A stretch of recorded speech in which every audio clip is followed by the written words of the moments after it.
په پاکستان کې د طالبانو حکومت سرپرست سفیر سردار احمد شکیب وایي د پاکستان د کورنیو چارو له وزیر سرفراز بګټي سره یې کتلي او د پاکستاني پولیسو لخوا د افغان کډوالو د ځورولو په اړه شکایت ورته کړی.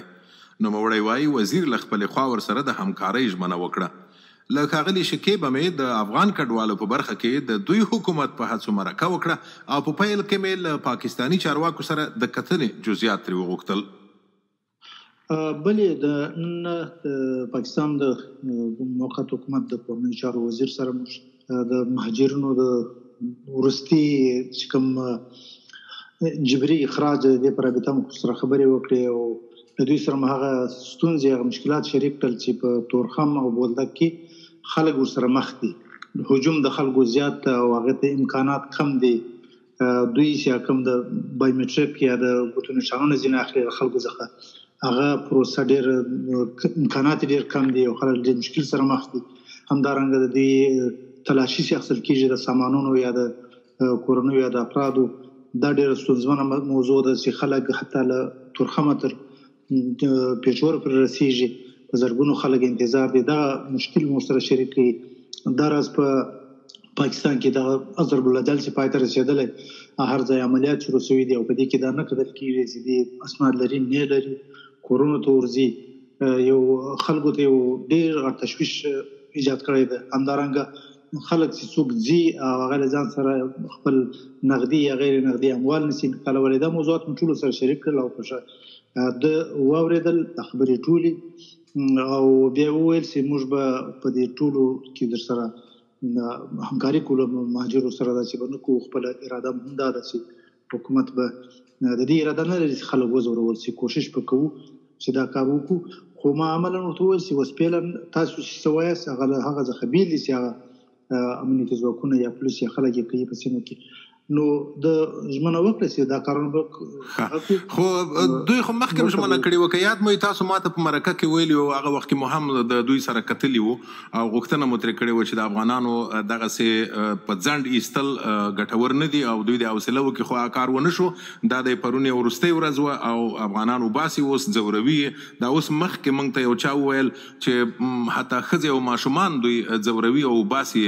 له کوره یې دا سړی ایستلی و نیولی و پولیسو پیسې یې ترې اخیستې وې. دا ټول هغه څه دي چې تاسو ته هم د انتقاد ګوته نیول کېږي چې په دې برخه کې پوره څه نه کوئ. بلې دا خبره ما بار بار ورته تکرار کړه چې تاسې مخکې ژمنې کړې دي او تاسې چې څه وایاست په لوړه کچه چې کوم چارواکي څه وایي هغه لاندې خلک یې نه عملي کوي یا تاسو قصداً دا غواړئ پالیسي هم دا ده که تاسو خلکو ته هدایت سم نه کوئ. د بیا ژمنه راسره وکړه چې دا اوس به زه دا وکړم چې فوراً به یو اطلاع ورکړم خپلو خلکو ته چې هغه څوک ونه ځوروي او بل به دا وکړم چې په د بایومټریک سیسټم په هغه زنانه هغه به معاف له دې څخه او دارنګه تر 14 کلونو چې عمر کم یې هغه کوچنیان هغه بایومټریک نه کېږي هغه په اسانۍ باندې خلک ځي او د سامانونو د چې انتقالېږي کورنۍ خلک هغه شیان انتقالوي هغه کې به هم سهولت وکړو چې په سکین باندې تېرېږي اساني نور تلاشي ونه کولی شي. همدارنګه د خلکو ځورونو داسې وایي که چېرته تاسو موږ ته داسې څوک وټاکل شي او موږ ته پیښې وښودل شي موږ یې مشخصا دغه په اړه اجراات کوو. که چا داسې کړي موږ سزا ورکوو. دا د دوی خبرې وي خو ما ډېر شواهد ورته وړاندې کړل چې موږ په مختلفو سیمو کې د پنجاب په چکوال او په میوالي او د لې په ټکسیلا نورو پنډۍ او اسلام آباد کې ډېر خلک نیول شوي هم د ملا اسنادو سره هم کورونو ته ورغلي دي هم زنانه او کوچنیان هغه ځورولي دي. دا مې ډېر شواهد ورته لیکلي شکل باندې ورته وړاندې کړل. دوی ژمنه وکړه ډېره ټینګه وعده یې وکړه چې همیشه به موږ داسې کوو د دغه مخنیوی به کوو که ونه نو تاسو فکر کوئ سفیر صاحب پوښتنه اوس دلته پیدا کېږي چې ولې اوس پاکستان دغسې وضعیت کوي له افغان کډوالو سره. پاکستان په تېرو 40 کلونو کې داسې چلند نه کاوه. ښځو ماشومانو ته به یې درناوی کاوه. مثلا دغه څه چې اوس یې موږ ګورو دا تاسو مې اشاره ورته وکړه موږ پرون رپورټونه لرل د تورخم ته پر لاره 3-4 شپې ښځې ماشومان سپین ږیري ناروغان په لاریو کې بند پاتې دي او دوی ورته وایي چې دغه د لارۍ چلوونکي ویزې نه لري نو ځکه اجازه نه ورکوي د پاکستان لوري.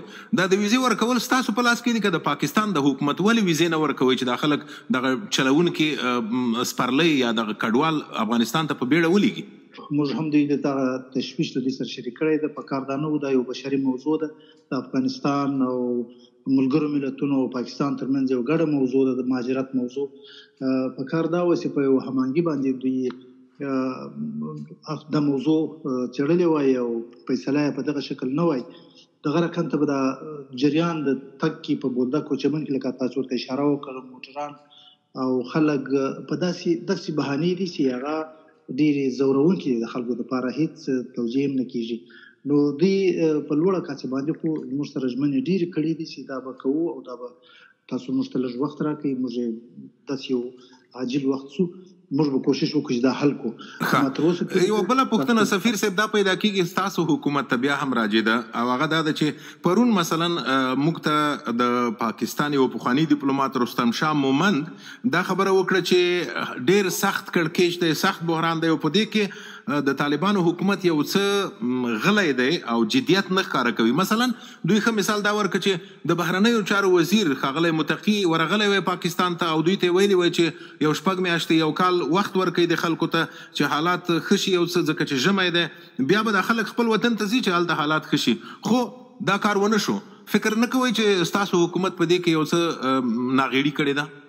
ګورئ خو دغه موضوع چې ده مسؤلیت د افغانستان اسلامي امارت دا ده خپل حکومت چې خلک راسي مهاجرین خپل هیواد ته راسي د هغوی خدمت باید وشي. چېرته چې پاکستان دغسې یک طرفه فیصله کوي او هیڅ نه وه خپله هم ویلي دي چې موږ په دې کې هیڅ څوک سټیک هولډر د دوی په اصطلاح باندې څوک نه لرو بل چې له هغوی سره موږ وغږېږو. نو دا د دوی یک طرفه فیصله وه. په دې کې بس دا شکل باندې چې موږ دوی سره آیاتونه راسي او دوی څه غوښتنه وکړي چې داسې مه کوئ، خو دوی هسې هم ویلي دي چې دا قطعي فیصله ده، په دې کې موږ د چا خبره نه منو. نو په دې حالت کې یوازې دغه اعلامیه او دا زموږ هڅې د سفارت هڅې او دغه رقم ته په نوره سطحه باندې موږ د دې سره مجلسونه سوي دي، غوښتنه سوې ده، خو چې دا دوی نه ده منلې او تر اوسه پورې هم دې تیار نه دي چې دا خبره بیرته واخلي.